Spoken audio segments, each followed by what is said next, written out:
Hello, hello, hello. Welcome everyone to this live stream where we are going to discuss something very, very big and important in the world of chess.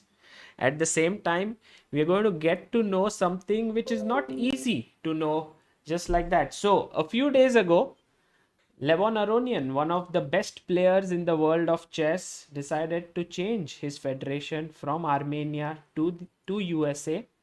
And well, it was a big surprise. I would say even a big shock for a few people. I mean, just imagine for me personally, it would be like one of the best players of the country, let's say Vishy Anand, decides to start, goes to some other country. What would it be like? And I could not basically understand the emotions of what the Armenian people would be feeling and what the situation the Armenian chess community would be like. So that's the reason why I decided to, ask my very good friend, Avetik Grigoryan, who's a grandmaster and also a wonderful personality, to discuss about this subject, about not just what it is, that Aronian is now no longer going to represent Armenia, but what was his influence of chess in Armenia, his achievements, who are the next big talents in the country, and all of this. So we're going to discuss all of this. But first of all, a warm welcome to everyone in the chat, and I see a lot of people also from the chess mood community here. So welcome to all who are here. And without further delay, let me invite my guest, Avetik. Hello, Avetik. How are you? Hey, Sagar, I'm doing very good, and you? Hello, everyone who is watching us. Usually I call it hello, champions. So, hello, champions, and all future champions. Hello, everyone. Happy to Yeah, be here. I mean, I haven't seen a more positive guy than Avetik. He's always full of energy, and so that is one thing I truly have to learn and I admire in you.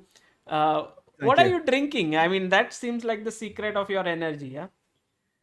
Yeah, to work like all day, you need to have some dopes, yeah, some legal or illegal dope. But my dope is just legal. It's just tea, green tea, but it's Indian tea. I have a big Oh, collection of different teas, and my it, friends knows it. And this one, I decided it should be. I'm talking with Sagar. It should be Indian tea. Yeah? It would be wrong if if I drink something else. so cool that you are on Chess Base India and you decided to drink Indian tea. Yeah, like there should be appropriate things. Amazing. Fantastic. So, I just want to tell the viewers that Avetik is a very strong grandmaster from Armenia. Your highest rating was close to 2630, 2625. I, you will remember better than me for sure. I don't know. Yes. It was so long ago. I don't Yeah, remember. but you were very strong, and at some point you were also the Armenian national champion in 2010. Correct. And you won so many international events, but then you decided to get into coaching, and now you are a full-time trainer, right? That's correct. All correct. Um, I pushed very hard for becoming a grandmaster, for getting 2600 to represent my country in national team. It was my father's dream. Yeah, now you are a kid, and the many years you want to make your father proud. So I made all that, and then I felt okay for pushing forward. I was almost in top 100. For pushing forward, what is the next goal? What is the next big thing I want to achieve? Hmm. Because the first big thing for me, it was all my chess career, it was to become a grandmaster. Then it was really to, I wanted to be 2600 and to the next to top 100. But when I saw what is the next thing, is it top 50? I was like, not excited. Top 30, not excited. Top 10, it's very excited. But I knew how many sacrifices I have to do there for getting top 10, and it's not fact that I would ever get there. And that time I felt I had that talent of coaching. That time I was playing professional chess when I started to help some of my friends, and I felt I'm doing good. And it's not just I'm doing good, that they started to do good. Hmm. And I think everyone should follow not just their passion, what is their passion, yeah, but also what they are gifted. because like I cannot go and become and play in NBL and be best basketball player. Yeah. And the same way, I believe that everyone is talented. Like everyone is talented. Just someone is getting to there where he's really talented. He was like lucky to be there, and some people not. Like take Michael Phelps, yeah, the best swimmer of all time. Take him to the basketball, he might have not success. And take Michael Jordan and bring to swim, maybe not. So I felt like honestly, I felt okay. I become there, but I started to enjoy coaching so much, and I felt I'm doing good there. So I switched to the coaching career. Yeah, that's true. Amazing. And I think you have made a huge impact. I see a lot of your students doing excellently. In fact, he is the founder of ChessMood, which is an online chess community where Avetik teaches chess, has a lot of video content, a lot of online sessions, tournaments. And we'll be talking about it as we progress. But mods, intermittently, if you guys can put in the link in the description, I have put his website as well as his YouTube channel, then more people can get to know about this. Chess Mood is tremendous. Yes. Thank you very much. We are growing. At first, we created lots of content, and one of the things I wanted to have here is that everything is taught by grandmasters only, like people who have already achieved what many people want. And we already created more than 150 hours of video courses, and more like all the program is step by step. You don't enter there and start like, okay, from where do I start, this course or that one, or you have 5 scotch courses. No, it's just step by step. It was tough to grow because I was passionate chess player to build all that stuff, but I'm weak marketer. So it's many people are creating much like less quality stuff, but selling like crazy. I don't do that. So I was shy before very much, but now I understand that I should promote it, because with that promoting, I would help the chess lovers. Yeah. So now the product is very well shaped. Now we are going to try to share these old things we created with the chess world, and hopefully it will be something that will change many people's lives. Because myself, I was living in Thailand, next to the beach, every day with some nice coconut. You are actually the coach of Thai team, right? Right. I was that time the coach of Thai team, and I had like everything a young guy would dream of. Everything. I had my bike, living next to the beach, like all that stuff. But then I met chess lovers who bought video courses, paying thousands of dollars. And when I saw what they are buying for, I felt now there is a problem in the chess world, and I stopped it and left my, like, how to say, my life in a heaven, yeah, next to the beach, everything would dream of, and came back to Armenia, came back to here to create a team and start a ChessMood, which later we started to help the chess world. I felt like there is so much pain. There is someone who should be there. So anytime I see someone is not just saying this is nice courses, but someone is messaging me and saying I raised 300 points, this is the best compliments. This is the best feelings I am having, and it's more, it's more satisfying feeling than you drink something nice next to the beach. Like for me, Wow. I'm living right now that period of my life, So and it's not less happy than I was there in Thailand. amazing. So it's all in the mind. Yeah, there was a beach, nice sunny climate, and you were relaxing over there. But here now you're working hard, but you know. True. I think like everyone should pursue his happiness, his own happiness. Like my father did want some another happiness for me. Everyone was have different things they wait from us, but everyone, I think they should pursue their own happiness. Yeah, So absolutely. By the way, in the chat, we have a few people who already know you very well. I think we have learned from you. Abhi Yadav says you made so many champions. Edo Tokyo says he's the best energetic, happy coach there is. And energetic, good, not energetic. Like I would like compete to Red Bull. Yeah, I was really energetic. What drink or what? Thank you very much. Yeah, thank you. And also So by we have a friend Ashwin Subramanian who is from Chennai, and he says he's shared your website, also your YouTube channel, and says amazing content on both. So I'm sure he follows your. I know him, the amateur world champion, right? Yes, yes. Correct. Yeah, like yeah. Like luckily for now, my memory is enough to remember most of our students. I know Api too. Api, by the way, he is one of the hardest working guys I have seen. He raised like in the chat, he can write. I don't remember exactly how many 100 points he raised since joining ChessMood. So yeah, I'm in close. I'm talking with our people a lot, so I'm in touch with them. Yeah, you know everything about them, and we have another friend in the chat, Kevin Go, who says, "Ave, my Okay. hero." And by the way, guys, I must tell you, Kevin Go is a GM from Singapore, and he became a GM just recently, a few months ago, and became a GM after, I guess, something like 20 years after someone in Singapore became a GM. So his achievement is truly commendable.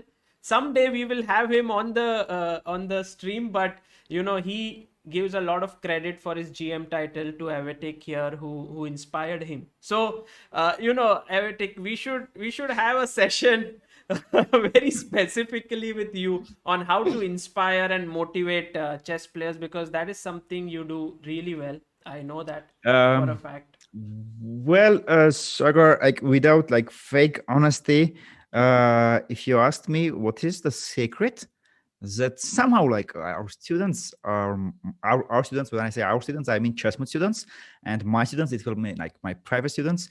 Like somehow like very fast they are raising grading or are very fast getting grandmasters. Like without a fake honesty, I would not say that it's like all my chess like that knowledge. Yeah, the first thing I would say it's mindset. It's mindset, and it's not that I was gifted. Uh, there is one of the topics I'm not talking much, but people don't know how much money I have invested in personal and brain coaches, Hmm. because people often think that success, it can be chess, it can be business, it can be whatever there is. It's just hard work. You do, and you get there. Yeah.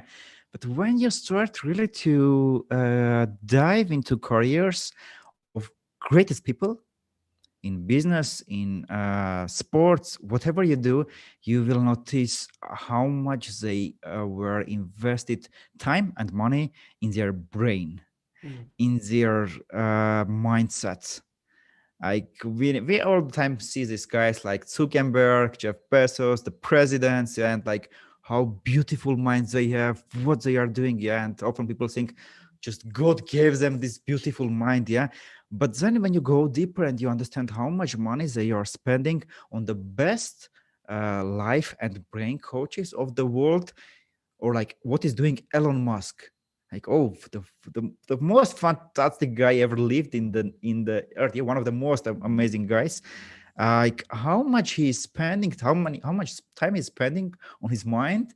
So it's amazing, and this is I think one of the things that it's underestimated in the world. Unfortunately, in most of the schools I think in the world, they don't teach us such things.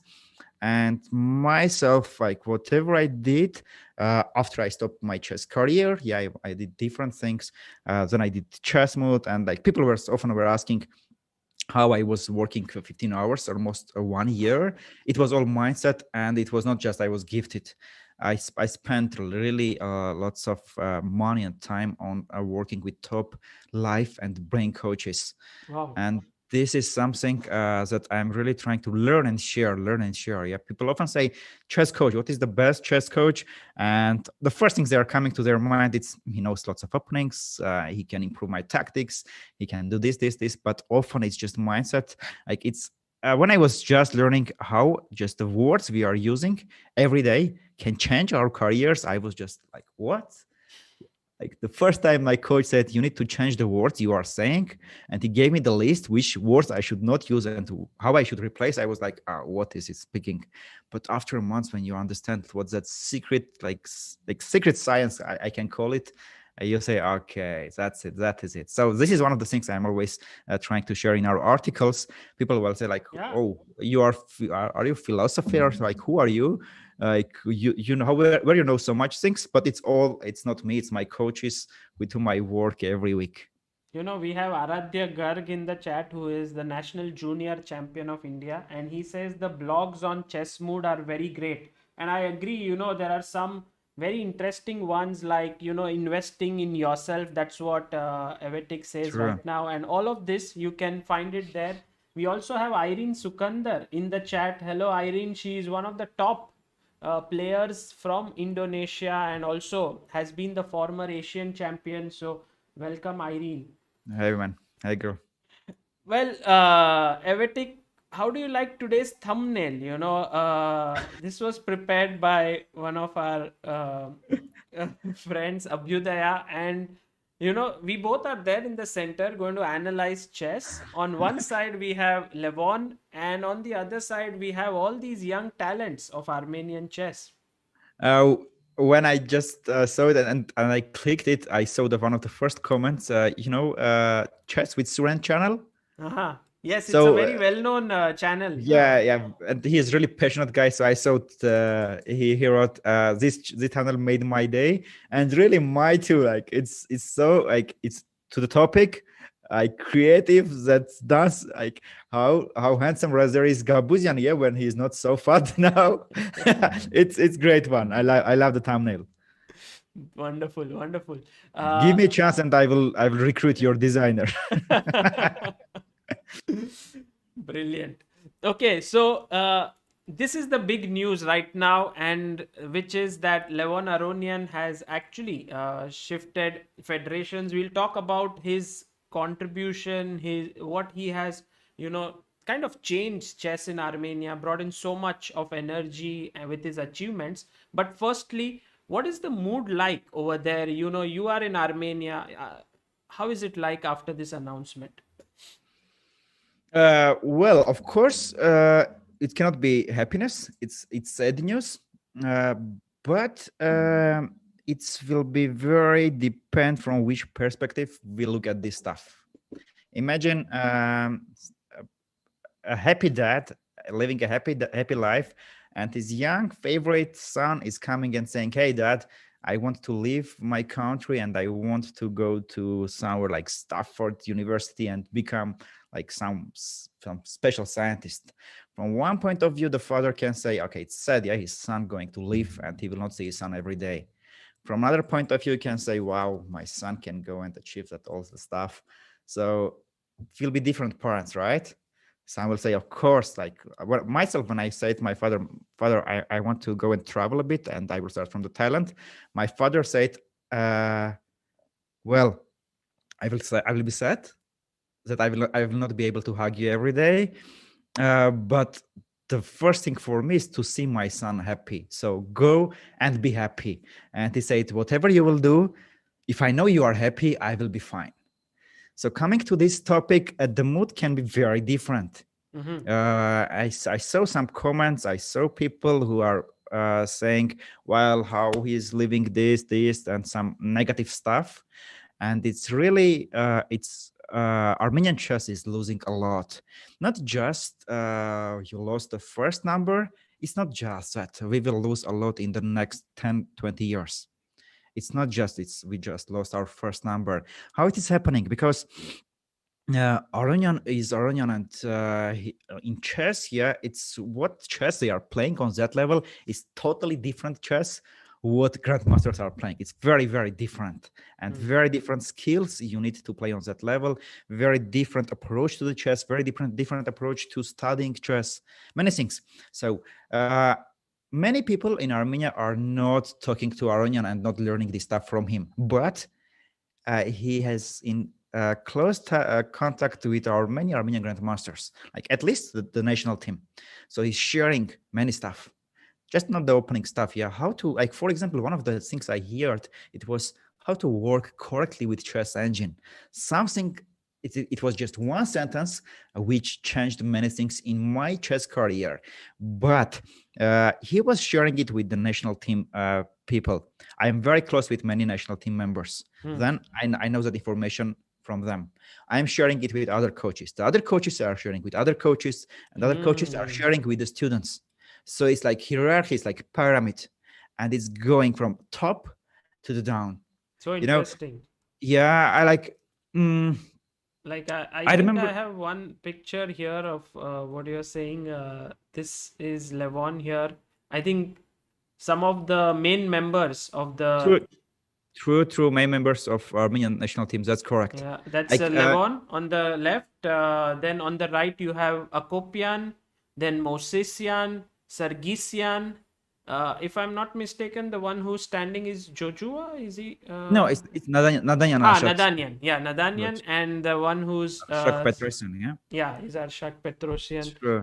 So Arshak Petrossian and Ashot Nadanyan are Aronian's close team members, right? I mean his personal team, sort of. No. I'm not 100 sure about Petrossian. Arshak Petrossian is the coach of national team. Not sure if they are working one-on-one, but Nadanyan, yeah, is the second, and he's making lots of novelties. Very, very creative chess player with different view of the chess.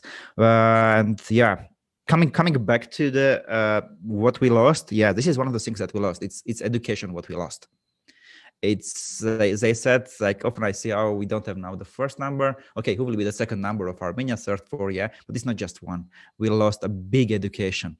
I remember one time I met with Aronian in cafe, and suddenly we talk about there is a new line in Karukan. Do you know that? E4, C6, knight F3, D5, D3. 1 second. We have a chessboard here, so I can.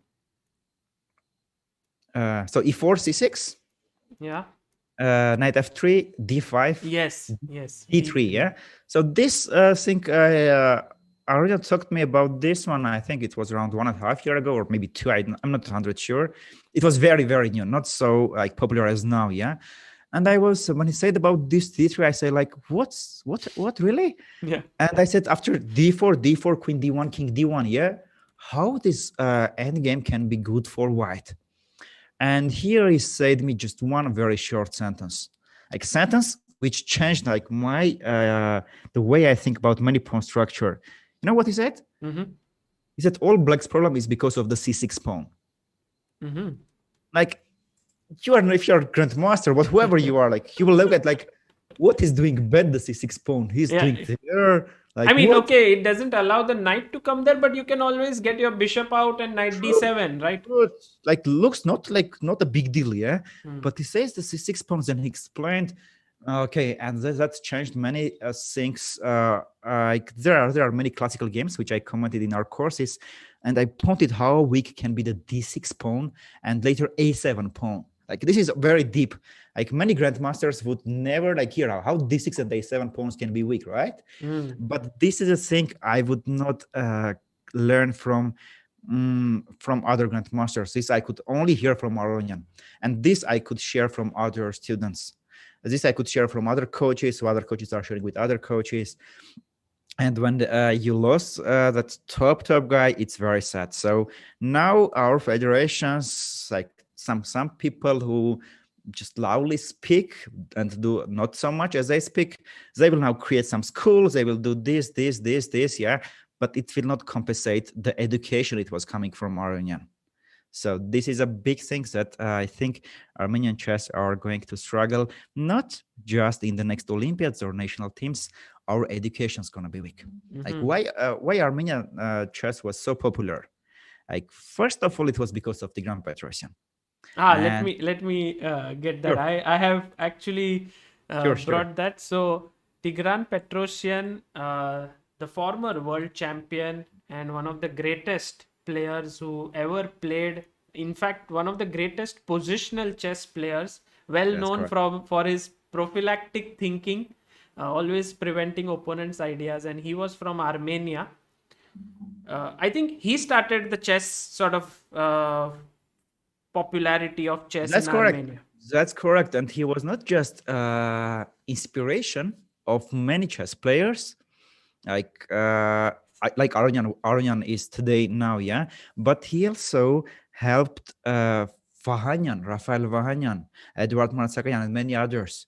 Rafael Vahanyan helped Laputian, Minasian, that generation. Ah. Myself, I learned from Laputian already. So this is how the pyramid, how the hierarchy comes. You have someone top who just not just explains you chess, he shows his opening preparations, but from him you learn how to train correctly, how to prepare for the tournament, what to do if you lose, like so many things, like about not just straightly like to chess. Yeah, you learn from the top guys. So it was first Tigran Petrossian. It was like boom in the chess. My father himself, he's a big chess lover. Every day he's playing chess. Like to approximately tell his level, he has around 2400 on chess.com. Wow. And He's strong. yeah, so he taught me this. So from Petrosian, my father had that inspiration, and that inspiration he inserted in me. I became, yeah, and now literally many are taking to their kids to chess, because we won few Olympiads, we won world championships, and we has big like huge contribution of Aronian, of course. Without Aronian would be like much tougher to do all that stuff. Now we lost that, not just inspirations we are losing, but the next 20 years we will go again behind. Like here again, we in Armenia we have a good chess school. Not chess school. We have a good wrestling school. We have a high lifting school. And how it's coming? What does it mean? We have a good wrestling school. Yeah, how it's coming? Because we had Olympic champions 30-40 years ago, and then when they retired, they helped others, the others helped others, they helped others, sharing their experience. So again, like we lost this 20 years or more. Yeah, I'm not sure when or will we ever have such a level chess player. I really hope we will have, not clearly in the next 2-3 years. So this is of course sad. From another point, what you are saying, I can completely understand, because if I think about chess in India, how it has grown on the shoulders of one giant, that is Vishy that's Anand. correct. That's correct. And That's correct. he motivated so many youngsters and so many people, and I believe that his sustenance at the top level for over 30 years helped to create so many champions that now even if Anand decides to slow himself down, play less, there's already a big sort of number of players who are coming up, That's although correct. not to his level That's yet, but still. that's correct. Absolutely. And like even now, if Anand, like let's say he just stops touching chess, yeah, not just move some other country, just stop touch chess, and don't talk to chess at all. Who will like a kind of issues with faster growth? Your youngsters, people like Vidit, like the one of like all your talented guys. Why? Because Anand has so much experience that in 1-2 years it's not possible to all insert to everyone.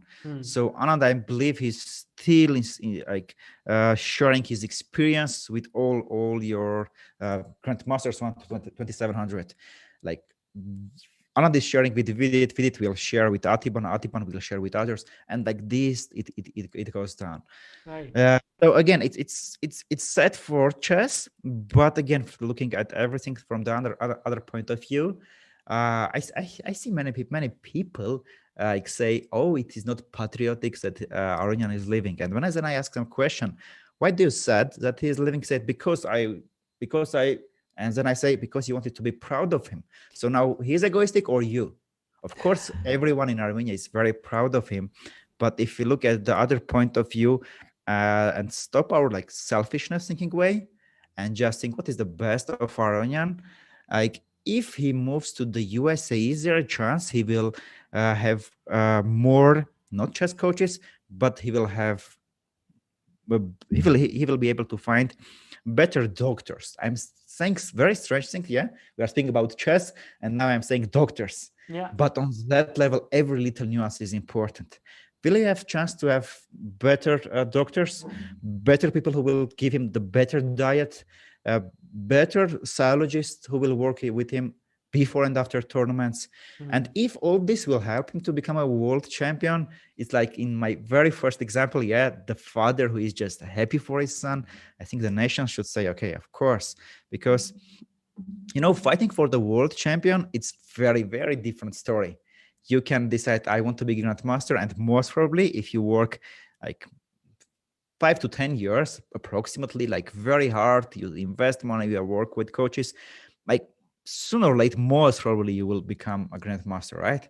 But world champion, to fight for world champion is different story. You might spend all your life, you must spend all your energy, everything's there, because there is a very fierce competition. You never get there. So Aronian is fighting there already, like practically is fighting almost 20 years for that. And maybe he had that dream when he was 5 years old. If he had that dream in 5 years old, he had 35 years already, he's fighting for that dream. And for becoming grandmaster, he should sacrifice a lot. For becoming a world championship, you should sacrifice even more and more and more and more. Yeah, but people do say this, and also experts have said that Aronian, kind of peak came a few years ago when he was already at 28, 30, his elo was there. Do you also believe in this, that it's like he's past his prime, or you think he can still become a world champion? Well, not sure myself when he was peak and where he was closest. It was when he was closest when he was the second number. Yes. Or now, but to say that he has no chance, this is kind of, I don't know the perfect word for this sentence. I have read his post that our government, not just government's experts say that he has no chance. That's why we don't finance. I would very, very happy to know who was that experts. And then he wrote that he actually went to a tournament and beat world number 1 and 2 after that. that's correct. But even if he lost, like, who are the experts? Because even if you are a grandmaster, you are not expert to judge if he can do that or not. Our only expert on that level is Aronian.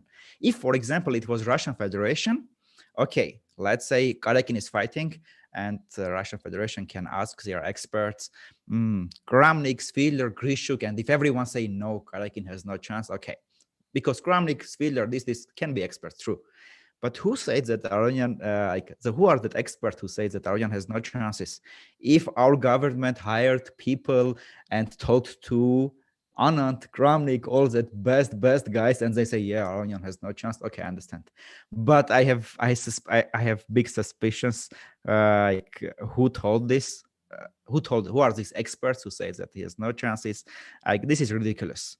And especially if now these people will spend, even if they spend $200,000 of dollars, $500,000 and create some schools, whatever they will do, it should be always the same. I like the sentence, you should walk the talk you talk. So they will not walk the talk they talk. And it's sad. So if they're really just that he lives because of this government, because they could stop Aronian of going them, so this is a big mistake that government has done. Myself, I believe that everyone make mistakes. Absolutely everyone. Just the critical point is that we should learn from the mistakes. When I stopped playing professional chess, I had two friends very close to, we are three guys very close to each other level. So I stopped playing chess, two continued. One of them, when he was coming back from the tournament and he was having a bad tournament, and I was asking, why did you play bad? He was saying, because the chess tournament hall was not nice. The light was too big, too much, because of some air condition, whatever there was. And soon he just got his plateau and he never grew. And another guy, my friend Melkumian Rand, when he was coming back from the tournament and he was playing very badly, I was saying, why did you play badly? He was saying, I think I spent too much. I give too much attention to openings, and I underestimated calculation. I think this is because of that. Even when he got sick during the tournament, you got sick, yeah, you would say, okay, I was just unlucky. I got sick. What could I do? Yeah, he was saying, I didn't have appropriate physical preparation. Hmm. Like always trying Taking to, the responsibility on of his course, shoulders. yeah, like taking it, because it's very very easy to always find excuses and to say that we did everything right, Hmm. like it's their fault, their fault, their fault. You will see what we will do, you will see, right? It's very easy. But I think the best achievers, they always take responsibility and they fix their mistakes. Again, best achievers, I mean best sportsmen, not just in chess, like in business world, everyone make mistakes, but the best people, they take responsibility and they fix their mistakes. I really hope, like, no, I don't know, it's, is it like, it will be real or not, but I, from all my heart, I really hope that some people will learn from it and don't repeat the mistake it was done. Hmm. Anyway, for, I believe, all, like at some point, even if some people are very sad that Aronian is leaving, this sadness will go, and again, all country will support Aronian, and hopefully he will get his dream to become a world champion. Um, If he and does become world champion at some point in the future, and he's not at that point representing Armenia but USA, that would be like, I mean, you lost a world champion, yeah, in a way. uh, not really, I Sagar, mean, not really. We will. It would be better if he came to the Armenian airport and all, like here in your photo right now on the screen. Yeah, it's in yes. the airport. Yeah, this is what I Oh, wanted to sorry, ask sorry, you. sorry. Maybe So the, not in the airport, but I have seen pictures like this. The Armenian team gets down from the flight, and the entire city is like, covered, and people are outside their homes. Well, I mean, chess is like some sort of a big thing in Armenia, isn't it? yeah, like exactly, Sagar. I was wrong. This is from the closing ceremony, but similar photo we had also in the airport. So Hmm. airport is coming, like landing. The plane came, landed. So really, people are there, and like not like security, nothing. Like people are there. The same happened when Tigran Petrossian became a world champion. Hmm. So of course, nation would be happy if Aronian coming back from the world championship match, that medals on him, his plane landed to Armenia. Of course, it would be better, but still, I believe like all nations will celebrate. I know that many people in the Philippines were very sad when so moved, Yes. yeah. But anyways, they support, so they are proud of, so right. Hmm. Hmm. True. So still it will be great moment for all the country, because he is not just popular in chess. Yeah, everyone know in Armenia him, and because of Armenian, many people know Armenia. So he's kind of national hero here, and despite of the bad mood right now, still he will be. Right.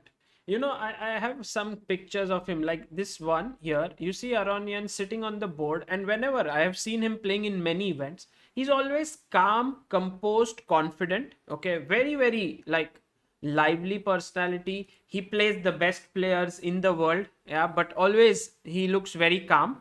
And when you see his colorful side, like look at this picture, this was at World Cup. He was wearing these shoes which were very colorful, and he always wears this colorful jackets and all of this. So, what has been your personal experience of him? Like, what sort of a person he is for you? I mean, I am sure you know him since many years.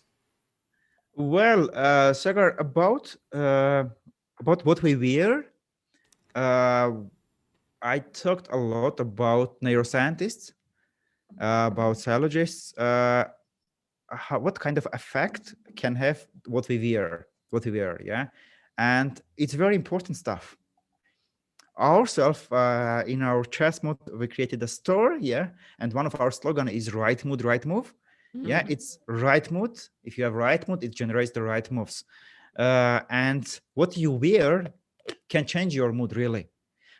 I myself, when I was kid, I was feeling when I am wearing something dark, it can be brown, can be blue, I was concentrated. And when I was wearing something red, yellow, I was not concentrated and I was playing very bad chess. I was just kid, I was suspicious, like, what is this? And then when I, like, the last few years, I started research, I found how much can do the what we wear. So coming back to his shoes and his calmness, what he's wearing, it's all might be because of that, or like different, very different reasons why it's happening there.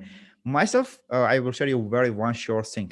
When I was going to tournaments, I was taking with me two kind of things to wear, whether it was suits, whether like very casual things.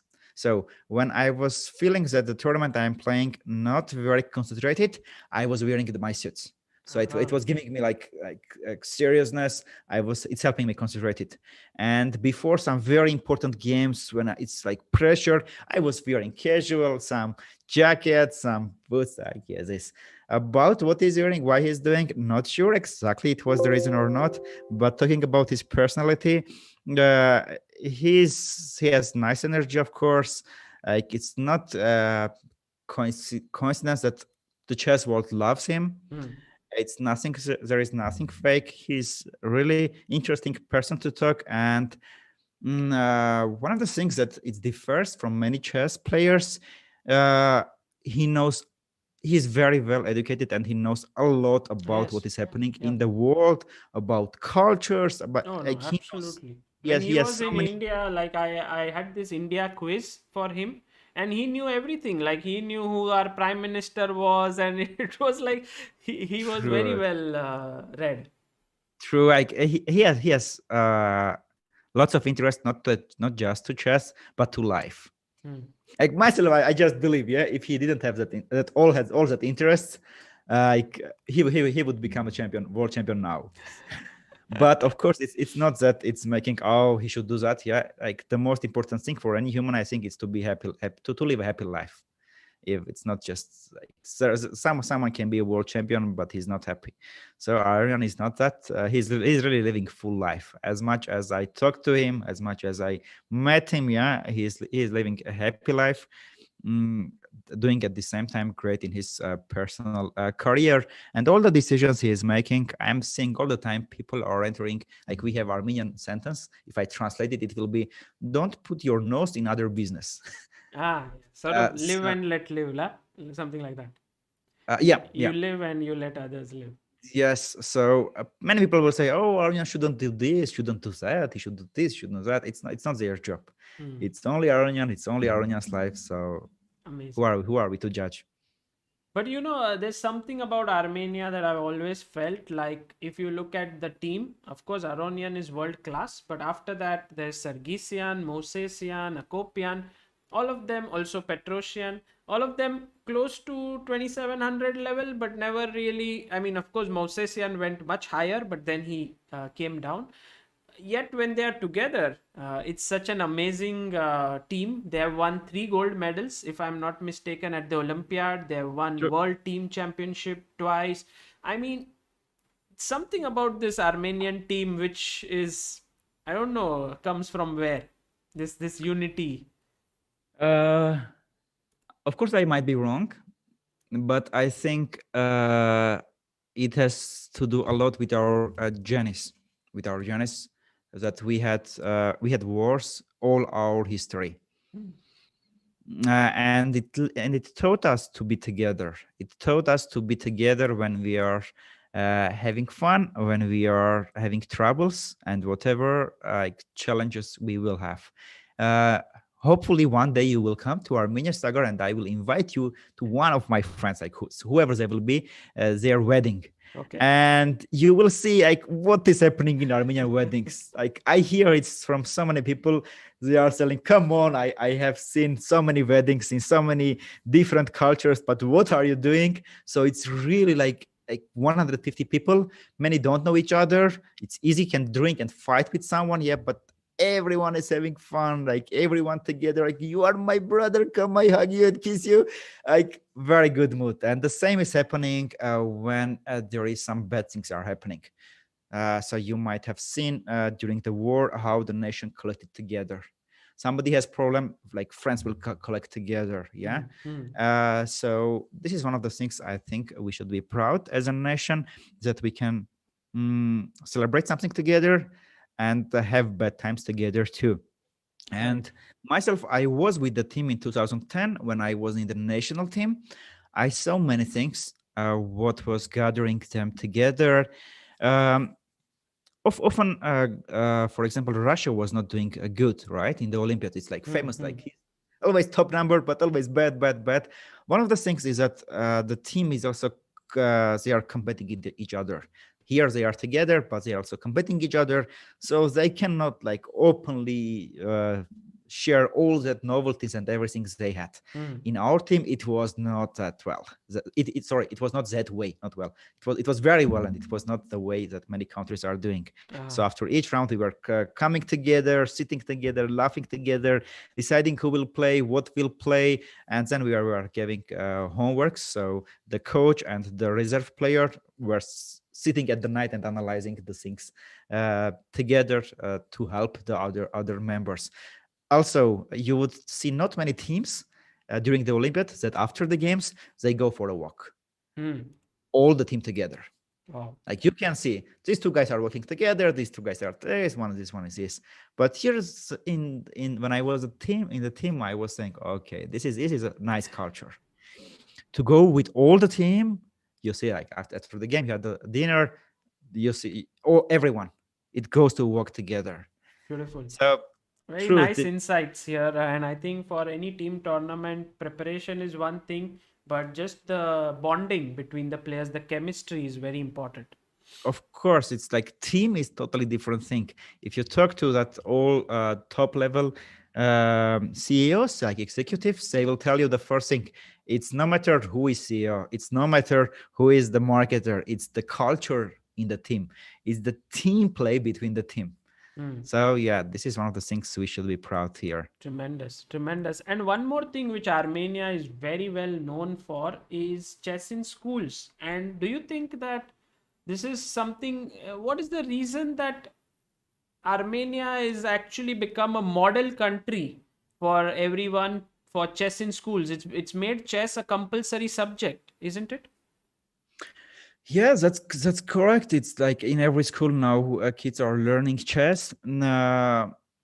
What do I think about it? Of it says is good, and I also think not good things, Oh, okay. because the main Why? reasons.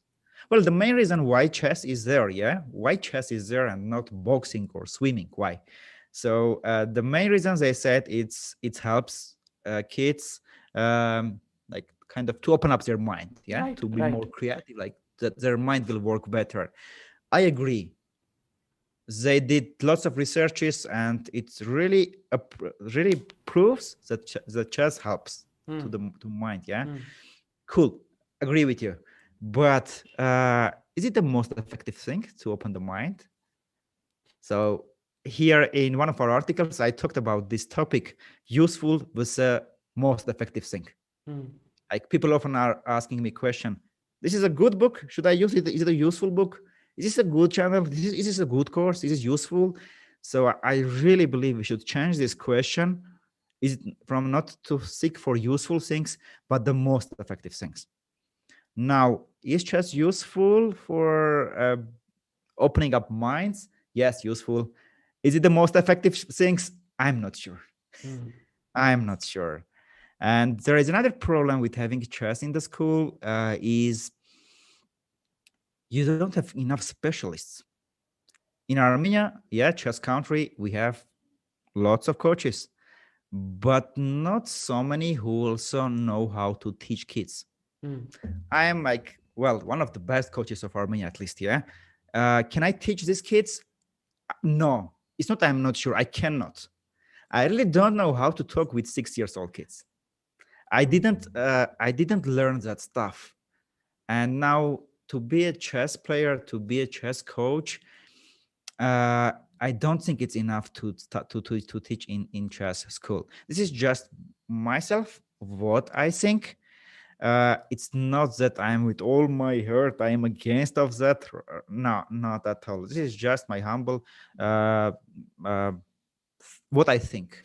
What I think about this has its good things, has its bad things, like interesting stuff. Very interesting point of view here, because there are many countries which are trying to make chess a compulsory subject in their school, and maybe it is an option that has to be given to the kids. Who knows? Yeah, like it's something that requires another stream where we talk about it in greater detail. So Uh, true. but True. yeah, so Levon going to the US, and now the US team becoming extra strong. You see, there is Caruana, Nakamura, Aronian, Wesley So, Dominguez. Like, sort of, there's no chink in their armor. It's a super solid team. And Sagar, it's reminded me when I was a kid and I was playing soccer on my computer, yeah, and you could collect the team. You could collect the team. You could put Cristiano Ronaldo and Lionel Messi together, like everyone together. So this is now I'm looking at the screen. It's like unbelievable. yeah, and I think they've become a very strong team overall. But still, I mean, when it comes to the Olympiad, as we have discussed, there's a lot of unity that is required, a lot of chemistry, and so you can never say that they will be the gold medal winners, but they'll definitely be one of the favorites here. That's So correct. moving from Levon and his contribution to chess in Armenia, which has been so huge.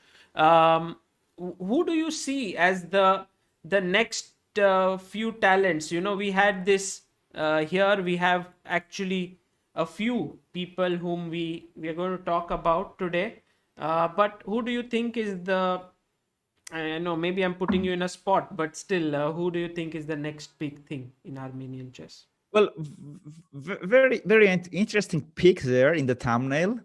Like Gabuzian, like next to me, Gabuzian there, the recent Armenian champion who won it just 2 days ago, 3 days ago. Um, well, Gabuzian is not kid anymore. He's not 15, and it's looked like he is already on 2550 or 2550 to 2600, already 10 years. So he got his plateau. Okay, now it's not him. But if you ask me and many of our grandmasters, who is the second most talented chess player of Armenia, after our second, who is after Aronian? Of course, Aronian is first, and who is the second most talented? Like most of us would, I think, say Gabuzian. Really? Yeah. At the same time, if you say who is the most lazy guy, we would say Gabuzian. Who became a grandmaster with working very little on chess? We would say Gabuzian. Who is the man who is feeling the team play between chess pieces? We would again say Gabuzian. So it's not that it's very surprising that he won Armenian championship, and he won like before one round he won the championship. So if you ask this question, can this many chess players become 2700 or not? It's like can or not, right? In Gabuzian's case, I think we should change a little bit question to if he wants or not. It's strange, but really, I believe if he decide I will get 2750, he will do that. I have worked with him closely. He was my student. Till now, I'm helping him, not as a professional coach and student. I'm just helping him. Most of the time, we are working together on ChessMood. He is unbelievable talented. So he is older than the other guys on your picture. He's 25 years old, and he currently has a rating of 2557. So generally, when that is like 25 years and 2557, you say that, okay, good player, but maybe the time has passed. You should be around 2600 around when you are 18 or so on, True, exactly. And he is already 8 years around these ratings. That's why I think that no, this guy is exception. This is a big exception. And if you go back to your image, that nice one which your designer has made, of course, all our grandmasters can replace, can go very, very, very high. But what I say that I love this pick is, of course, Haik Martirosyan, Shan Sarkisyan, and Aram Hakopian are the guys which, when even they were kids, all our grandmasters, we know that they will be grandmasters very soon. So they are playing very bright chess. Ghariban Mamikon, the on top on the left, he's 16 years old, but for 16 years old, he's playing very strange chess. I will explain why strange chess.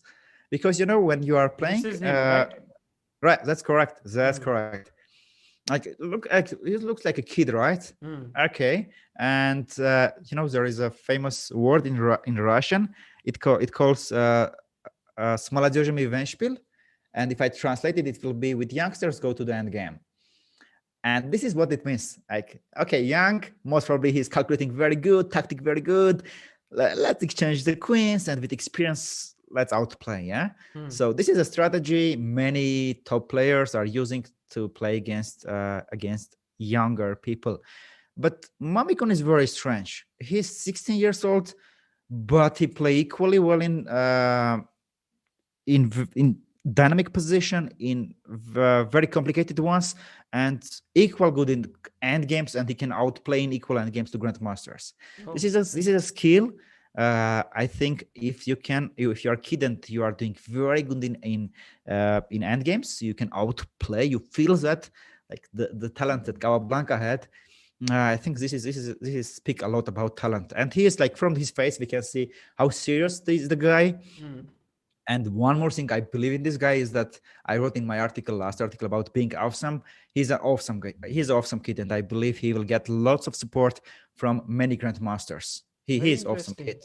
Again, a Yeah, very bold choice because he is 16 years old and he is an IM still, and he's 24, 30. but super underrated. I am Okay. super underestimated, and like their last tournament he played in Armenian Championship, like he just didn't have 4 points for enough performance for making his GM norm. Clearly, very soon the guy will be grandmaster, and the other guy, Robert Petrossian, Hmm. he is also very young. This guy I don't is what, 12? PS1, yeah, 12 years yeah. old? I don't know him personally, Hmm. but if you talk to most of our coaches, myself, and I, before the call, I said, "Hey, dear coaches, dear friends, dear grandmasters, who do you think are the top kids that can become 2700 one days?" So most of them, one of the names they mentioned, it was Robert Piliposian. I don't know him personally, but he has lots of chances. So he's 13 But years old and his Mhm. rating currently is 2161 and he is a candidate master. Well, talking about ratings, Sagar, in Armenia, it's not really equal to the strength, because in Armenia we don't have tournaments. Hmm. We have one or two tournaments, and like, not very rich country. It's tough to travel all the time. Yeah, so many kids are super underrated. And we had that Jermuk Open. Uh, Grandmasters were Yes. coming, and Yes. most of the time when grandmasters were coming, they were never coming back second time.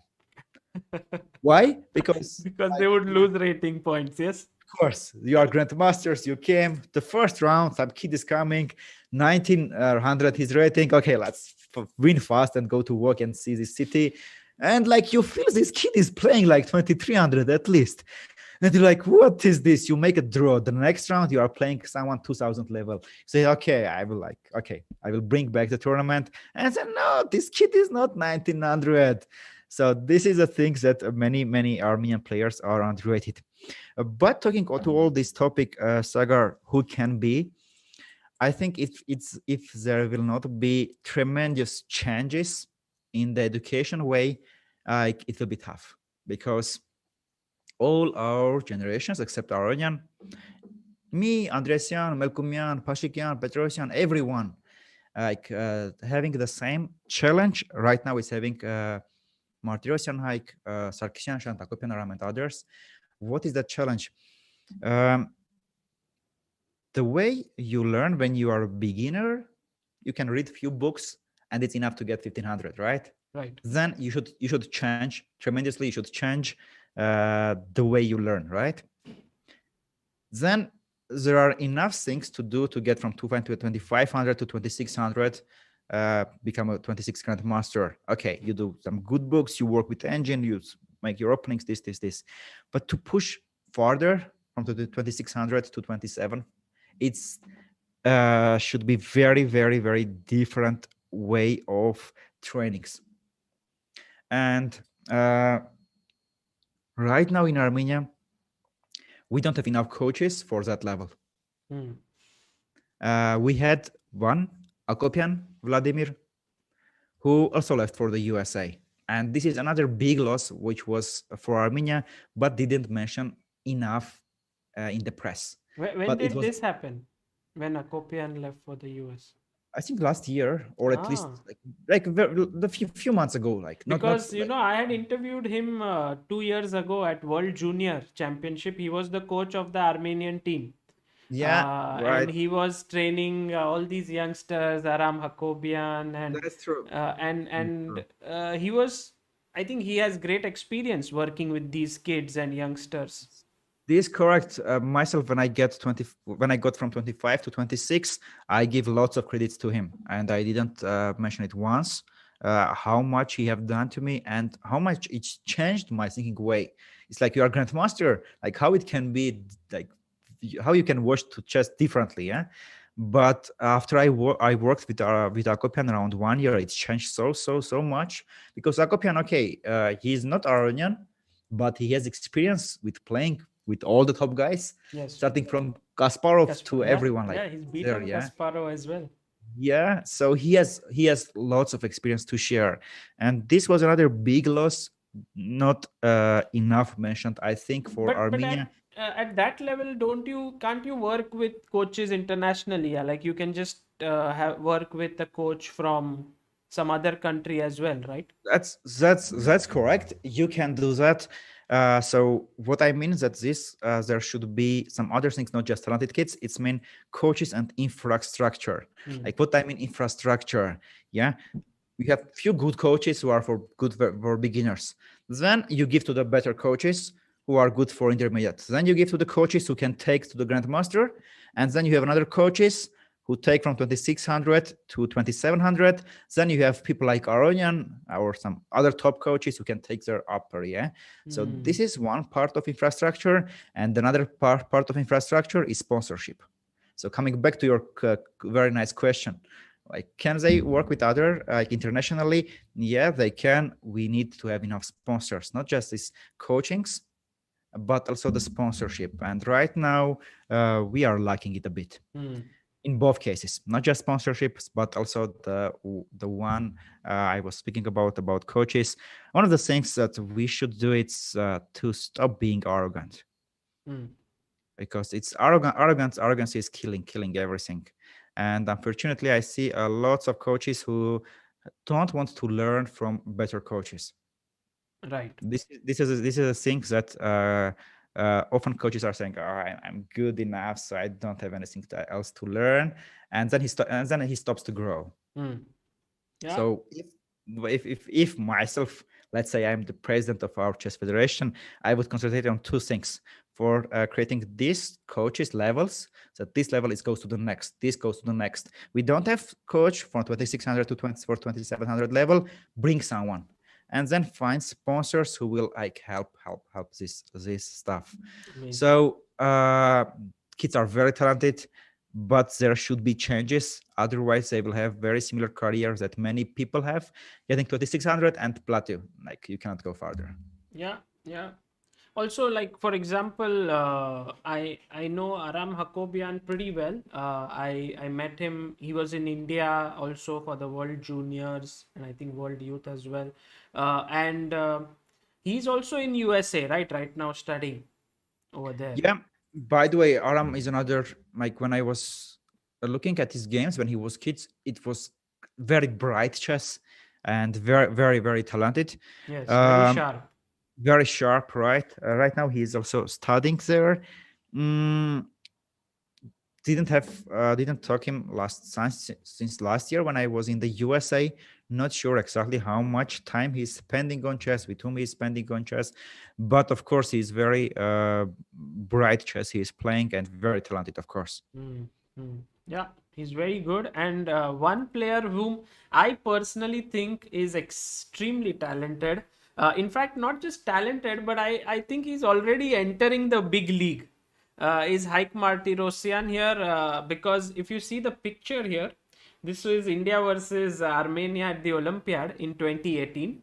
And it was Martirosyan who managed to help Armenia beat India because on the top three boards it was draws and Martirosyan beat Shashi Kiran and they won the match. I mean, Armenia won the match. So, isn't he like already kind of stabilizing himself against the best players in the world? A very, very strong positional player, no? I would say that Aram is very multi-style player. He can do very good in sharp positions. Calculation is good. Positional is good. With Hike, I remember one funny story. Uh, it was 2014 or 15. I don't remember exactly. I was already retired chess player, and the European Championship should have been in Armenia. And I was saying to play or not to play, to play or not to play. I said, okay, let's play. Let's play. I'm retired. Let's have fun. You are like grandmaster, and you are the first round. You are taking someone lower rated, and unluckily to me, I was playing against Martirosyan, who was somewhere around 2100. I don't remember exactly how much. And of course, I understood that I could get a better pairings. But okay, Martirosyan. Okay, let's play some positional chess. I will outplay him somewhere. And I was playing, and at some point he didn't move and went to walk. I was like sitting and like, what is this? What move he did? But he's very proud of himself. And then coming Sargsyan Shant, another his friend. Both they were kids at time, and looking like, And yeah, I was like taking my head. I entered to their opening preparation, and later he did perfect calculation. And in the end game, he didn't give me any chance. Just we finished the game to draw. He didn't give me any chance to try to outplay him. I was like, okay, very, very talented kid.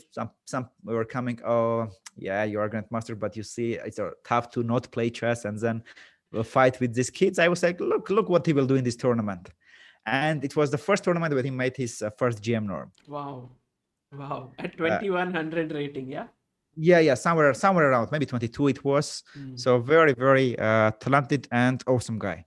Very nice guy. The only problem, again, is when you get to 2600 player, often why you are getting that plateau, yeah?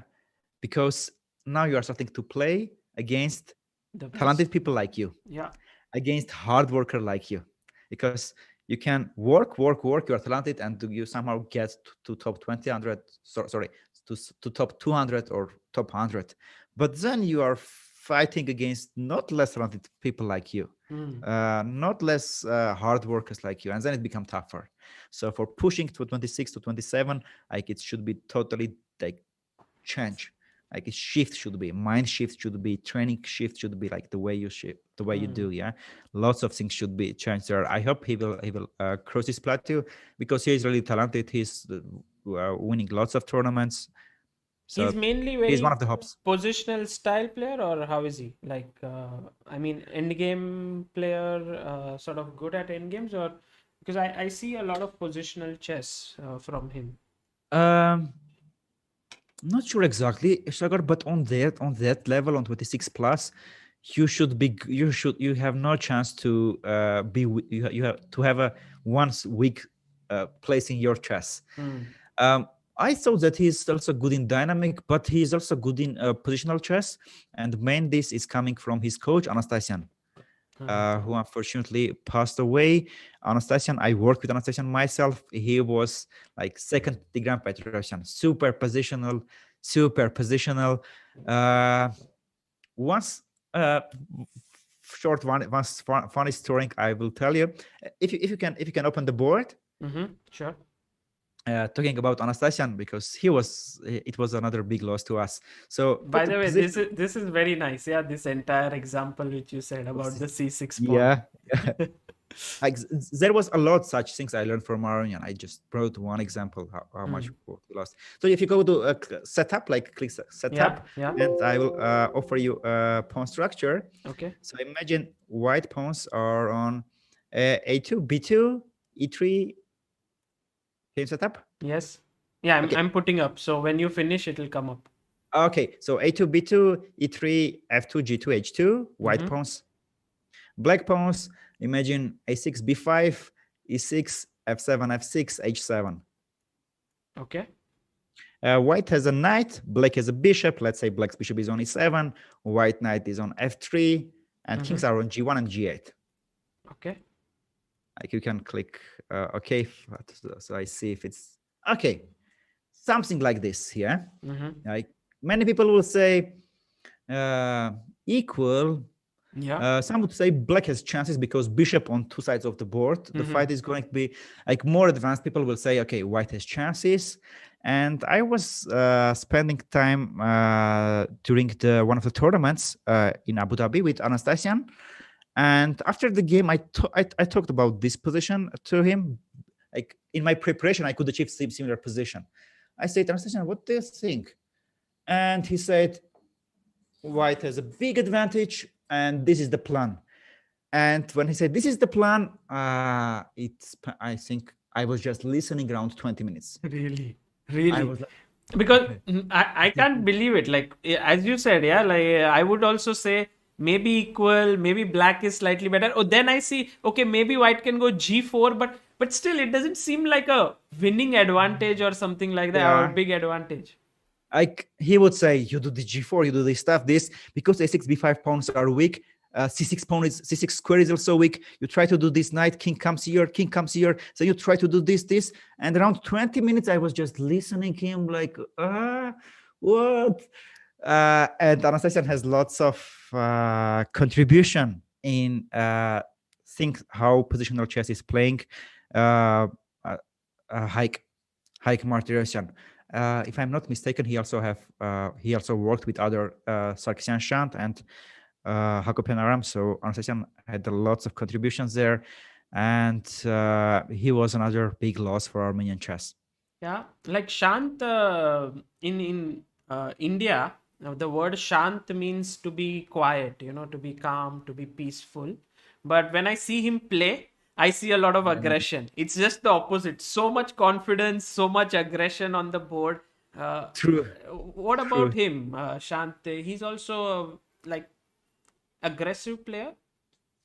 Uh, as far as I remember, when he was kid, everyone was speaking about how good he's in endgames and how good he's in positional chess. Don't know how much it has changed, but I clearly see how much he understands in chess. Recently, in the higher league, if anyone has seen that game against Harutunian Tigran, he did a pawn sacrifice in the very beginning of the game, and then won a fantastic positional game. Ah, really? It was against Harutunian in the very beginning. He did some d4 move and then won a very positional game. So if you are not positional chess player, you would not win such a game. But of course, these guys are all understanding chess and also good in calculation.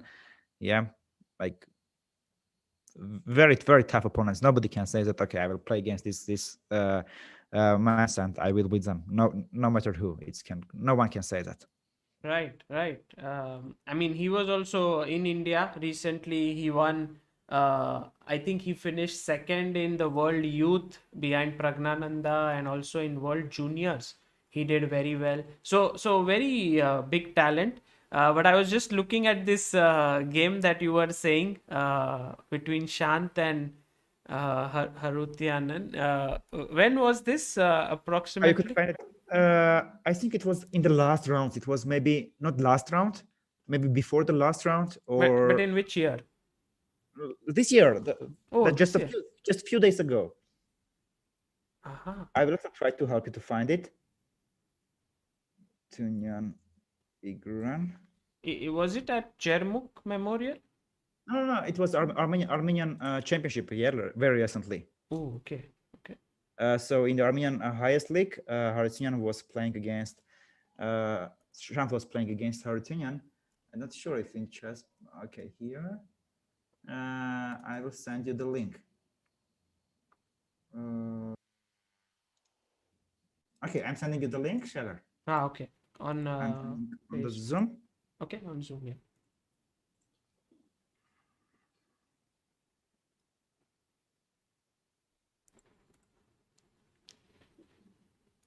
So here.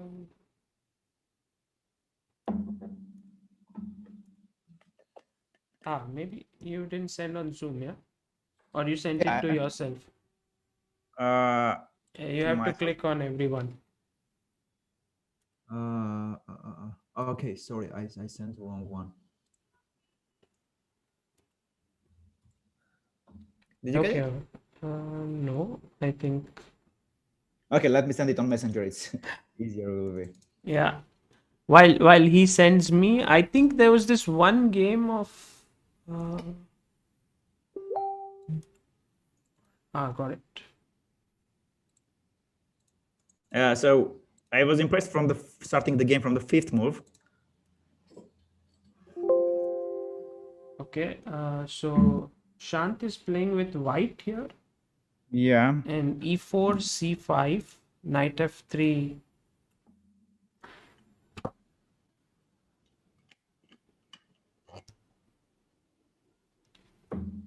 Knight f3, knight c6, bishop b5, e5. This is one of the main moves. Castles, bishop d6. And then, oh my God, really? Yeah, I just I mean, let me ask the chat if they can guess the move here, guys. White to play. What is? Had you seen this before? sorry. This move? Have you seen this move before, or it came as a surprise, or this is theory? Well, right now I'm checking on my left monitor. This I saw that it was happened in the game Grishuk Carlsen, so it was not a novelty. The move he did, Okay. but it was played just in the it was chess24 Rapid or something like that.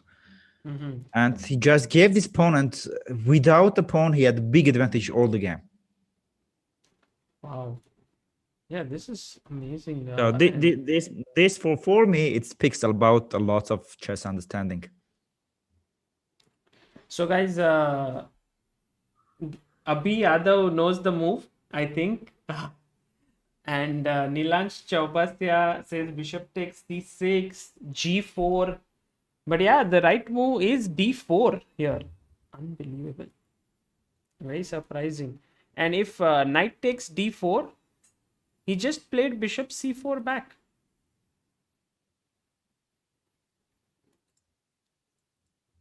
And I think mainly the compensation is on the light squares, yes? Yeah, light square and the d5 square, just that. And that the pressure is going to come from the after rook d1 move. The d7 pawn, also the dark square bishop of black, d6 bishop going to be limited all the game because of c5 and d5 pawn. White has lots of compensation. But do this during the game. Just give the opponent play chess, and later how he positionally won against Aronian. Aronian is very strong, and it's very tough opponent. Yeah, it's just like Here he's going very strategically. He gives the bishop to the knight, the defender of d5 square. Yeah, And then just doubling the rooks. Exchanges the pieces, and now it's bad bishop. I mean, if the pawns were equal, it's of course better for white, but with pawn down, still, Yeah. I mean, white is pushing. Like he's bringing king to his, like here, look, he's not hurrying up to take the d6 pawn. He's just moving, preparing h4, h5, and now taking, and then with rooks entering. So now using the open line. Now using the open line to enter opponent camp and finished. What a game. Beautiful. Yeah, and this shows his talent, Shant. Yeah. And he won this game against Aronian, who is a very tough defender. He's very good. He was playing all the tournaments very good.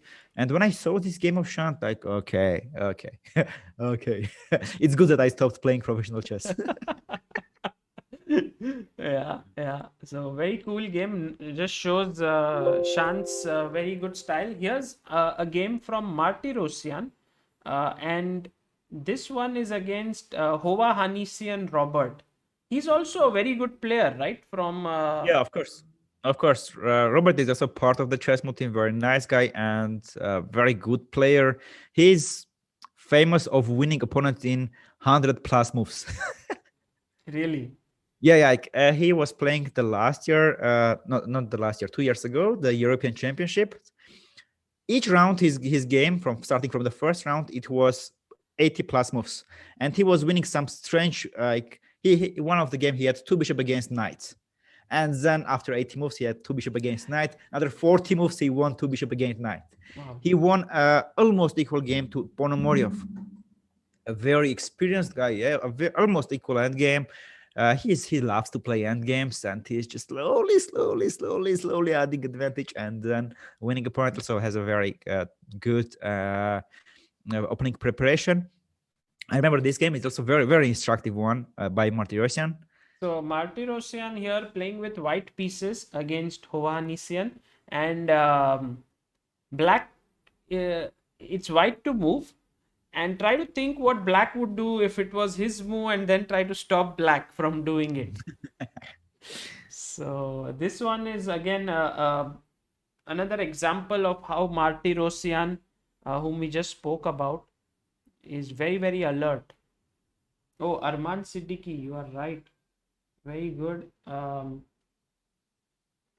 There is already the correct answer. Yes. And I mean, I'll wait for a few more people to think and answer, but how should one go about thinking in such positions, Avetik? Well, there is a one thing I learned from Akopian. It was in Benoni pawn structure. You know that pawn structure with 4 pawns, and then when white gives the pawn e5, d5, f5, they go Sagar. Yes. And then killing the bishop g7 and the knight. So he told me f5. Yeah. So he told me one thing. Again, things I could never learn from someone else. He said, if it's sacrificing 1 pawn, you can activate at least 2 pieces. You should not think about it. Just give that pawn. And in this case too, the correct move, you just give 1 pawn and you bring the knight on d2, and you activate the bishop on f3 and also the e line. So you should not think about moves which just giving 1 pawn, you activate all your pieces. Very nice. I would be very interested in how much time has spent here Martyrosian to play e5 move, but I would not be surprised if he spent 5 seconds. Yeah, because if black to move here, then black gets knight e5, then suddenly it's like all these pieces are passive. True. So here e5 takes king h1. Just king h1, yeah. Also, this is I called show your cards. The topic, not discussed much topic in chess literature, is just doing useful move and saying, opponent, show your cards. Where is going to be your king? Where is going to be your light square bishop? Where is going to be your knight? So show me your cards and then I kill you. But king h1 is anyway useful move. So another very like just a move. Show your cards, opponent. Very nice. Show your cards. Bishop d4, and then he went in with the knight, queen b6, and queen e1, threatening stuff down the e file. He castled. And then the queen jumped. Like he showed the cards, and now it's over. Yeah, this is going to be checkmate very soon. And the game didn't last long. Here, I guess, if you take most probably just bishop e4 and then queen h7. So knight e5, g6, and then knight takes, queen g6, g1. Wow. Bringing all the pieces into the attack. Sure.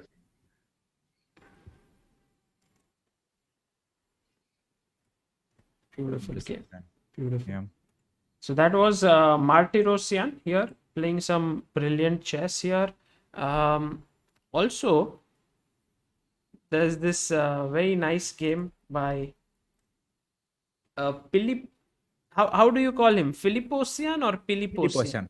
Philipposian. Yeah, Philipposian, who's just 14 years old, very young talent, and this is his game against Uliknian Alexander in Moscow Open. And here white to play, guys. Last move was h5. What should white play here?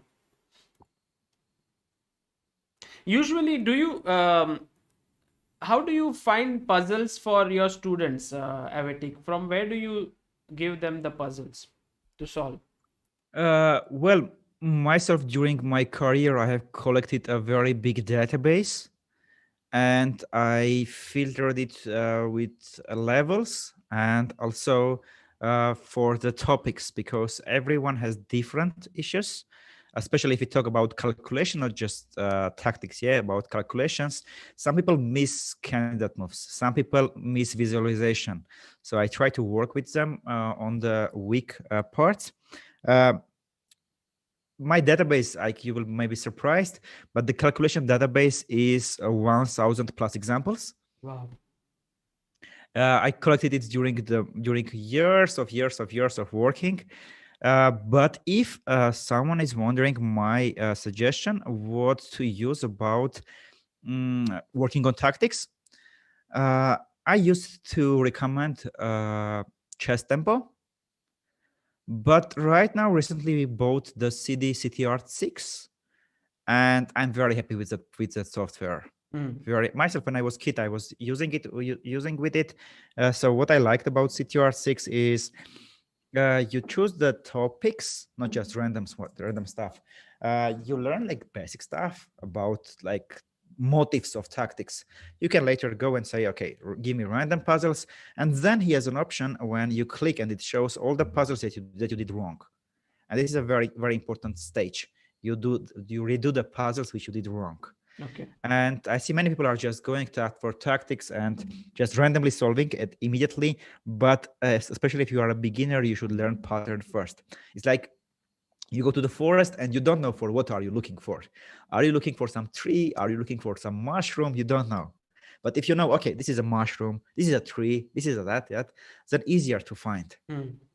So this is a thing I would recommend people to think about, to learn pattern first, especially if your rating is like less than 2,000 and you are having problems with tactics. Is there any correct answer in the chat? Yes, a lot of them. In fact, Aradhya Garg, who is a strong player, has given an entire line. He says bishop h6 here, g takes h6. In the game that wasn't taken, he went. So by the way, great move. All of you who said bishop h6, fantastic move. Queen e4 was played in the game, but if you take, then he mentions queen takes h6, rook c3, queen g5 check, king f8, queen d8 check, and then eventually picking up the b6 knight here. Nice. And this should win. And also, I think in the game, queen e4 was played. So this bishop h6 is very sharp, for 2100 player to find. It's very cool. What I think here, Shagar, about this bishop h6 is the beauty of this move. Go ahead, show it. Later I will finish my sentence. Threatening a mate. And now if you take with the pawn, there is rook g3. And if you take with the queen, as happened in the game, he took. And then he took here. And somehow... And now basic things, yeah. This queen is out of play. And so rook c1, he took here. Okay, and it's done, yeah? And it's finished already. It's over. 2 pawns. And he won the game. If you go back to the initial position, Sagar, what I liked very much, for example, in my calculation database, I have a separate topic about noticing resources of the game, of the position, sorry. So here it's very easy to concentrate on the king. Bishop h6, try to win the third. But one of the members who wrote that variation with rook c3, yeah, and at the end of the variation you win the b6, yeah. This is a very important skill to have, to see all the board, to see all the resources of the position. And often in calculations, so I give an example to my student and he's starting to calculate and I say, stop. Now you stop it. What are the resources of the game? He said, like this king is weak. He said, what else? He said, oh, there is a knight. Oh, there is a bishop is hanging. Okay, because this is things you should notice. Otherwise, if you don't notice at the beginning, in your calculation, you easily will miss such stuff. So here, I like that, like, if you don't notice that b6 knight is hanging, maybe if the pawn is on a7 for black, I think all this variation doesn't work. So Very it's like nice. noticing resources of the position. I hope also this will be instructive for viewers to notice all the resources. There is a one sentence, Sagar. I'm not sure if have you ever heard of it or not. Myself, I heard it like very recently. Two 2650 plus grandmasters are talking to each other, and then saying that another 2650 player, his best skill in chess is seeing the board. I'm like, what are you speaking? What? Like, he doesn't speak. He's good in calculation. His opening preparation is good. He's good in positional chess. He says he sees the board. He sees the board very well. But if you go deeper, it's like it makes lots of sense on that level. To see that on your calculation, hold the board, like all together, how it works. It just looks like 8-8, yeah. But when we play a game, it's very easy to miss something happening on the other side of the board and all the resources of the position. Yeah, absolutely. So I think there's this very famous thing about also Jakob Agard, who is a well-known trainer and author. He writes saying that if you are not looking for it, you won't find it. Yeah, that's true. That's true. So yeah. So by the way, there's just one more position that I want to show the viewers. This is of Garibian Mamikon, and this motif that we spoke about here, and I think Oh, that's the motive. and That's we the had motive. spoken about it just a few minutes ago. And so white to play, guys, and what should you play, and make use of what Avetik just taught you a couple of minutes ago, and you can already apply it. Shagar, I also in your shoes, I would offer them to think about on the second move of black what they should have done in the game. When? Okay, let them to show it, because if I tell you when, I will reveal the answer of the white Okay. moves, right? Okay. I believe there is already right answers. Yeah, Yeah. Abhi Yadav, Arman Siddiqui, Vijay Ramesh, Arpan Basu, Aradhya Garg. Yeah, all of them are right. Often during our webinars in ChessMood, I'm giving them a position. What would you do here? And I'm thinking, okay, it will take time for them to understand what to do. And I'm like trying to do here something, and I'm already, there is already the answer scored. Like, how?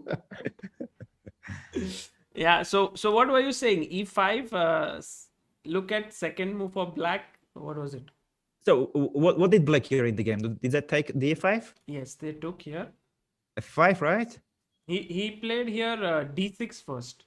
d6 first. Okay. So if I ask the question, like here most of the time, yeah, e5, d5, f5, yeah, is the standard in such positions. So after f5, what should be the black move? Like this is a move Akopian would be angry on me if I spent here more than 2 seconds of doing this move. With black to play, yes? Yeah. So it's like that Martirosian move. That's correct. Like the rule is if you improve minimum 2 of your pieces position with sacrificing a pawn, you should not sink. In this case, it will be 4 pieces, right? Yeah, the knight, bishop, rook, and queen. Everyone found it. This is such an important rule that if you can improve more than 2 of your pieces, don't be afraid to sacrifice a pawn. Very cool. Yeah. By the way, we talked about this thing happened about Aronian. Yeah, I'm sure all our Armenian chess gonna be lots of such rules. They're going to miss. This is a rule I learned from Akopian, right? I'm sure like there will be hundreds of rules as Aronian on that levels. True. I would not know them. Yeah. But do you think that once a player shifts from one country to another, the communication reduces? Like he could still, transfer some of the knowledge, but communication will be. He's in very close touch in many of our chess players, but of course it will not be the same. Right. Okay. D6 was played in the game, and then bishop C4, and I like how he gets all his pieces into the game. And then he simply sacrifices his bishop, gives a check, rook e6, f takes e5, just opens up to the king, bishop f6, take, rook c8, and now final move, e7. Yeah. His opponent, Vega Jose Francisco, resigns here. This was World Youth Olympiad 2016. I think through this entire stream, Avetik, we have got a great idea of what Armenian chess looks like, at least for the next 10 years. You know, we might be missing some talented players, of course. Of course, yeah. There must be someone who, but still, I mean, just getting a basic idea of, you know, of how these players are and their styles and all of this is very, very nice to know. Yeah, like if there is someone who works in some federation or he is going to work, um, my advice would be to create that infrastructure, not to concentrate on individual kids, not to concentrate on individual coaches. Yeah, to create that infrastructure of good coaches. You have a good coach for beginners, for intermediate, for grandmaster level, for international master level, then grandmaster level 26, and then find sponsors to do that. If you do that, okay, your federation will grow. Like Yes. these things we can see in many federations right now who are doing like fantastic. Hello So you have everyone, very I'm talented kids. Grandmaster They of are becoming very fast grandmasters. I believe this is the infrastructure they have, and I hope this infrastructure we will make. And all the chess world, it's not just Armenia. Yeah, I hope in the world these infrastructures will be made, and the competition soon will be not how many 2,700 people are there in the world, but how many 2,800 people, because it will go faster and faster. So the chess is going to be a very fierce game. Amazing. True. And before you leave, I want to tell everyone in the chat how to stay in touch with you. There are a couple of things, and I just saw your YouTube channel today, and it has huge amount of content. I mean, guys, just mods, if you can put up the link of Avetik's YouTube channel. This is ChessMood here, and every day there is a video. Yes. Yeah, we now started that daily lessons from the 1st of January. Every day, very short lesson, and at the end of the lesson, there is a test position. And test position is such a position that if you learn the lesson, you should be able to find the move. So this is like the way it's And short. So also you are very consistent, because you said you started from 1st of January and there are already 60 sessions, so you are doing it every day. yeah, every day, like without excuses. Wow. But if someone says, "Oh, I didn't have that 5 minutes to watch," it's excuse. So that's why we put, because if there is every day 1 hour, I understand someone will say, you know, I have kids, I have family, I cannot watch it. If someone is really wants to be like good chess player and he missed 5 minutes, this is excuse. I don't mean this is the only thing they should do, of course not.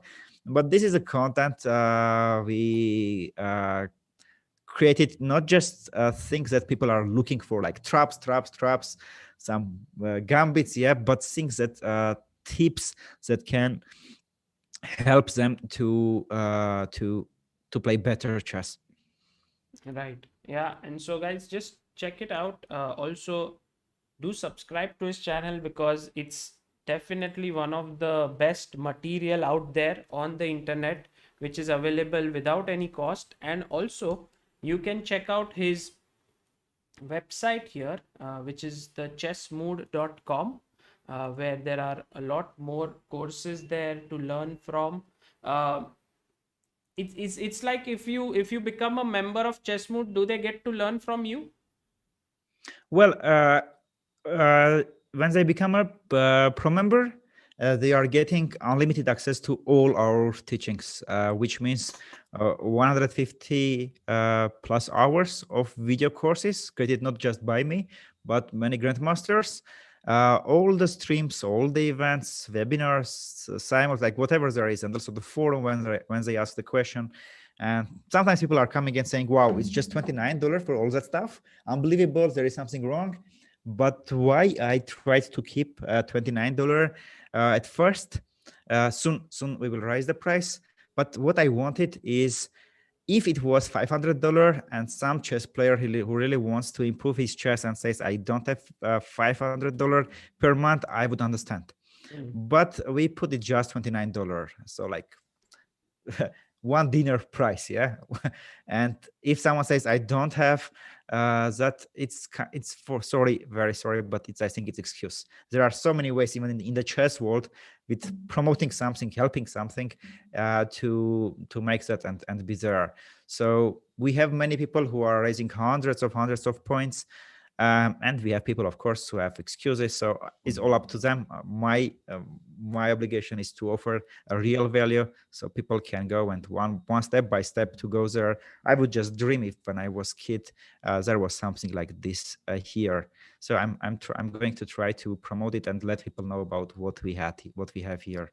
Beautiful, beautiful. And guys, an amazing gesture by Avetik and his ChessMood team is that they have contributed $250 to ChessBase India Foundation, and we will be using Come this on. amount to for the chess players, and maybe Avetik, we might institute a ChessMood scholarship for some Indian player who can use these funds for his chess improvement. So thank you so much for this kind gesture from you.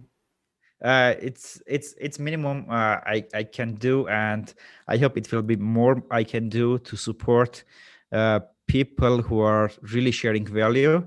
uh yeah, like it's I cannot like try to not show how I admire what you are doing in your channel, Sagar. And there is not just you whom I try to help. There are many whom I try to help with my knowledge, with any kind of support, and I will do all my life to everyone who is bringing value to the chess world. So when I started this stuff, people were saying, "Oh, how you will compete this?" I said, like, no competition. Like, who is doing value, who is bringing value, I will just help them, no matter what is. If we are competing, whatever happening. So like there is another Ben Johnson who is Yes, bringing enormous value to the perpetual podcast. yeah, perpetual podcast, and many others who are really bringing value, instead of just making some fake videos and showing what people are just looking for, doing some keyword research and trying to grow their channels. But really at the same time, there are people who just bring value to the chess world. And God bless, I will try to help everyone who brings value to the chess world, because chess is like my everything. And even I stopped to play professional chess, like still my blood, my heart is there, and I'm going to help as much as I can. Thank you to Sagar for having me, and Oh, it was again for all amazing. the I value you are think one sharing of with the the most genuine people in the chess world. So Avetik, so good to have you. And also we were planning this stream for quite some time. Like earlier, also I wanted to invite you at some point on the channel, but I'm glad that this has finally happened. And truth. Like I always will be happy to talk to you and to try together to share some experience or bring some value to chess world. Happy to. thank you so much, and see you. Okay, see you too. Have a nice day, everyone, and keep the right mood. Whatever you do, it's in life, in chess. Yeah, keep the right mood. Yes, that's why the name of his academy is Chess Mood, because you need to be in good mood to find the Yeah, right moves, right? that's correct. Like it's our slogan: right mood, right moves. Like we had T-shirts, everyone. Just today I didn't wear it. T-shirts, and I often work on it. It's right mood, right moves, and I all my heart believe in that. Whatever we do in our lives, if our mood is bad, we make wrong decisions always. It Amazing. can be in business career, in our family, with our kids. If our mood is correct, its mood is good, we make good decisions. So I wish you everyone good mood. Yeah, Take care. Yeah. And I think there is a few people who have written. Abhi Yadav says, uh, "Have a nice day, sir. Thanks for the wonderful stream. After seeing you, made my day. You motivated us to work more and grow." Garvit Kalra says, "Thanks a lot, Avetik and Sagar, for this wonderful stream." Arman Siddiqui says, "Chess Mood always has the most amazing contents. Still a dream to have." And okay, Aradhya Garg says, "Thanks for the wonderful stream." So great. I think a lot of people got to learn a lot from the stream about chess and also about Armenia. And thank you so much, Avetik, for this. thank you too, and thanks everyone for the kind words. I'm there. I'm available. My messenger is working, so happy to be in touch. Everyone On who will Facebook, right? to just yeah, on Facebook, on Instagram, like yeah, happy to answer if Same you here. just say, "Hey, Avetik, happy to." Great, great. So, guys, if you would like to just reach out to him, you can write to him on Facebook, find him, and take care, Avetik. See you So soon. take care too. Ciao, my friend. Bye.